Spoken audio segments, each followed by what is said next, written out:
بسم اللہ الرحمن الرحیم۔ پیارے مسلمانوں، آج کی ویڈیو میں ہم آپ کو بتائیں گے کہ حضرت سارہ کے دل میں حضرت ہاجرہ کے لیے حسد کی آگ کیوں پیدا ہوئی، اور حضرت ابراہیم علیہ السلام حضرت ہاجرہ اور حضرت اسماعیل علیہ السلام کو مکہ کیوں چھوڑا ہے۔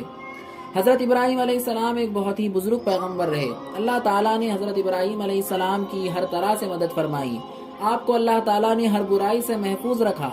آپ کے چچا آزر بتوں کی پجاری رہنے کے باوجود کبھی آپ علیہ السلام نے کسی بت کی عبادت نہیں کی، بلکہ قوم کی نادانی پر ان کو سمجھاتے رہے، مگر قوم نے ایک نہ سنی۔ آپ کو شہر سے باہر نکلوا دیا اور آپ وہاں سے چلے گئے، اور آگے جا کر حضرت ابراہیم علیہ السلام نے دعوت دین کا کام شروع کیا اور لوگوں کو اللہ کی طرف بلانے لگے۔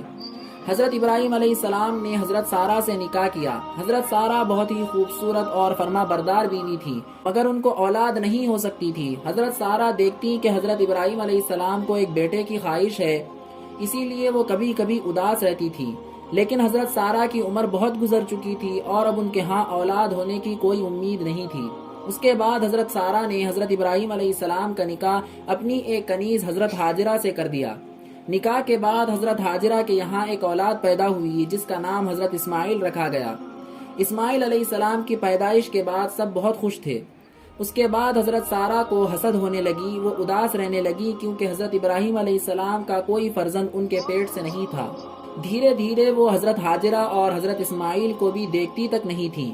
اس کے بعد حضرت سارہ نے حضرت ابراہیم علیہ السلام سے درخواست کی کہ حضرت ہاجرہ اور حضرت اسماعیل کو ایسی جگہ چھوڑ آئیں جہاں سے ان کی خبر بھی نہ معلوم ہو۔ اس کے بعد حضرت ابراہیم علیہ السلام نے اللہ کی بارگاہ میں شکایت کی۔ اللہ کی طرف سے حکم آیا کہ عورت کی مثال ٹیڑھی ہڈی جیسی ہے، اگر تم اس کو سیدھا کرنے کی کوشش کرو گے تو وہ ٹوٹ جائے گی، اس کو اپنے حال پر چھوڑ دو۔ پھر حکم دیا کہ حضرت ہاجرہ اور حضرت سارہ کو الگ کر دو۔ ابراہیم علیہ السلام نے پوچھا کہ کہاں لے جاؤں؟ اللہ نے فرمایا اس جگہ لے جاؤ جہاں ہم نے امن کا مقام بنایا ہے، جو وہاں جائے گا امن سے رہے گا، جس کا نام مکہ ہے۔ چنانچہ ابراہیم علیہ السلام حضرت ہاجرہ اور حضرت اسماعیل کو لے کر اپنی سواری پر سوار ہو کر مکہ کی طرف روانہ ہوئے، اور اس مقام پر پہنچے تو وہاں کچھ نہیں تھا سوائے ایک درخت کے۔ حضرت ابراہیم علیہ السلام ان کو چھوڑ کر واپس جانے لگے تو حضرت ہاجرہ نے پوچھا کہ آپ اس ویران جگہ پر ہمیں کس کے بھروسے چھوڑ کر جا رہے ہیں؟ آپ علیہ السلام نے جواب دیا جس کے حکم میں آپ دونوں کو یہاں لایا ہوں، یعنی اللہ کے بھروسے پر آپ دونوں کو چھوڑ کر جا رہا ہوں۔ حضرت ہاجرہ نے جب یہ جواب سنا تو وہ خاموش ہو گئیں۔ آپ علیہ السلام حضرت سارہ کی طرف جانے لگے۔ یہاں حضرت ہاجرہ اپنے دودھ پیتے بچے کے ساتھ ایک ویران جگہ پر اکیلی تھی جہاں پر کوئی بھی نہیں تھا۔ جو سامان وہ کھانے پینے کے لیے لائے تھے وہ بھی ختم ہو چکا تھا، لیکن حضرت ہاجرہ کا ایمان بہت ہی مضبوط تھا۔ وہ جانتی تھی کہ اللہ کوئی نہ کوئی ذریعہ ضرور نکالے گا۔ جب حضرت اسماعیل علیہ السلام بھوک سے بلکنے لگے تو حضرت ہاجرہ بے چین ہو گئیں۔ اس مقام پر دو پہاڑ تھے جس میں سے ایک کا نام صفا اور دوسرے کا نام مروہ ہے۔ حضرت سارہ کھانے کی تلاش میں دونوں پہاڑوں کے درمیان بھاگتی رہی کہ کہیں سے کوئی ذریعہ مل جائے۔ اسی طرح حضرت ہاجرہ نے 7 مرتبہ چکر لگایا۔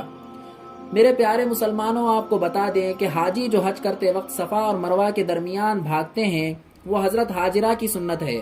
حضرت ہاجرہ نے دیکھا کہ حضرت اسماعیل کی ایڑیوں سے پانی جاری ہے۔ وہ دوڑ کر آئی اور پانی کے اطراف ریت جمع کی تاکہ پانی بہہ نہ جائے۔ حضرت ہاجرہ نے وہ پانی حضرت اسماعیل علیہ السلام کو پلایا اور خود بھی پیا، اور وہی پانی آج تک جاری ہے جس کو آب زمزم کہا جاتا ہے۔ قریب میں عرفات کے مقام پر ایک قبیلہ رہتا تھا، قبیلہ جرہم۔ پانی آنے کی وجہ سے پرندے وہاں پر آ رہے تھے۔ جب قبیلہ جرہم نے دیکھا کہ پرندے اس جگہ آ رہے ہیں تو وہ پانی کی تلاش میں نکلے، اور انہوں نے دیکھا کہ وہاں تو پانی آ رہا ہے اور ایک خاتون ہے جو اپنے بچے کو لیے ہوئے ہیں۔